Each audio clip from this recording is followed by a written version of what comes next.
इन्द्रो विश्वस्य राजति उमासहस्रम् द्वादशहस्तबकः रथोद्धतावृत्तम् शृङ्गारवर्णनम्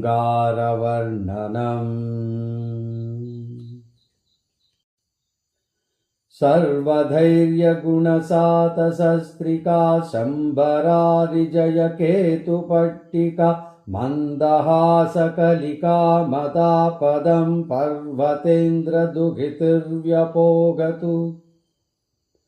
मुक्तभोगिकटकेन पाणिना मुग्धगात्रिपरिगृह्यते करम् एकदा शशि किशोरशेखर सञ्चचार रजताद्रिभूमिषु तस्य तत्र परितः परिभ्रमन् वल्लभां वकुलपुष्पचुम्बिनीं पार्वतीत्वदलकोपमद्युतिश्चञ्चरीकतरुणो मनोधुनोत् प्रेयसीं च फलचारुलोचनामुल्लिखन् वपुषि शृङ्गकोटिना त्वद्विलोकितनिभैर्विलोकितैर्दुर्जटे रमदयन्मनो मृगः मञ्जुकुञ्जभवनानि मालती पुष्परेणुसुरभिः समीरणः पेशला च पिकबालकाकली मोघमीश्वरि हरस्यते निरे अग्रतः कुसुमशोभितालता पार्श्वतस्त्वमगपालबालिके सर्वतो मदनसिञ्जिनी ध्वनिर्धीरता कथमिवास्य वर्तताम्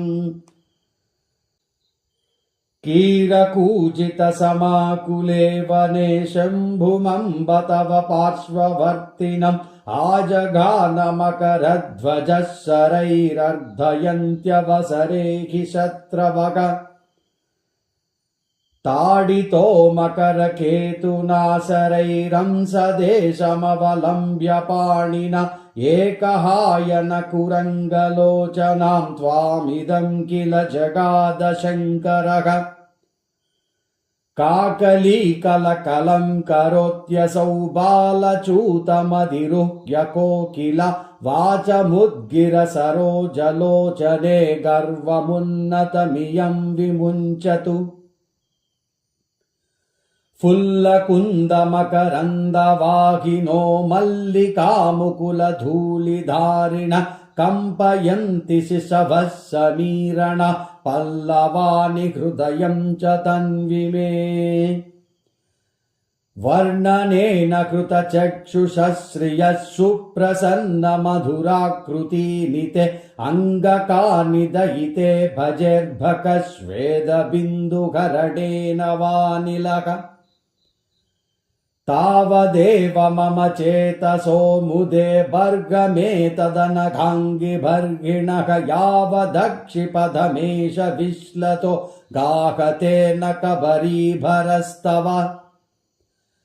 राघवानधर एष सन्ततं निर्मलद्विजसमीपवर्त्यपि येभिरस्य सहवासतः प्रियेनेषदप्यपगतो निजो गुणः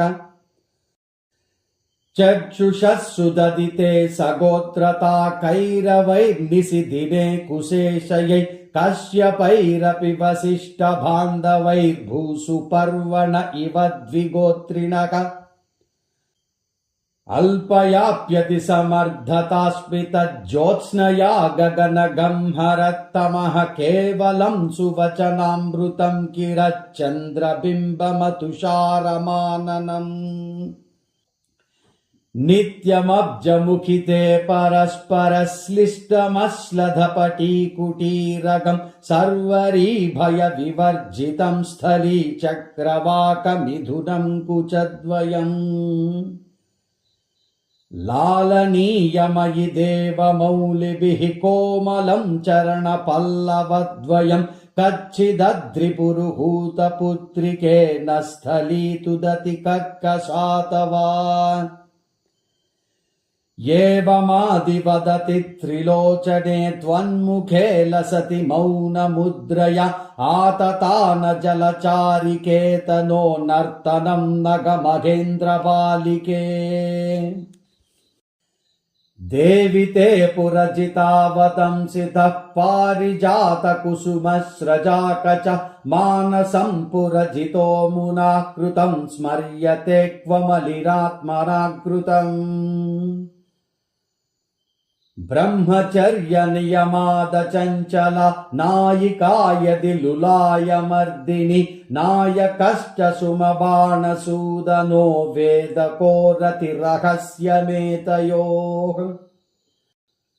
लोचनोत्सवविधौ विशारदे वारिदावरणदोषवर्जिते मर्दयत्यपि नभो गतं तमः श्यामिकारहितसुन्दराकृतौ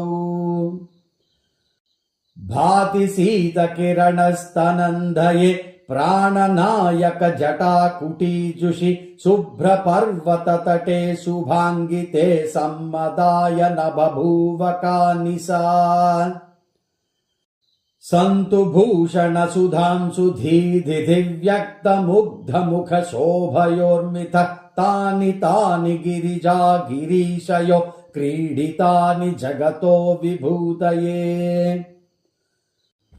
मोदकादनपरस्य सृष्टये क्रीडितं जननि वां किमप्यभूत् शक्तिभृत्तनयरत्नजन्मने किञ्चिदीश्वरि बभूव खेलनम्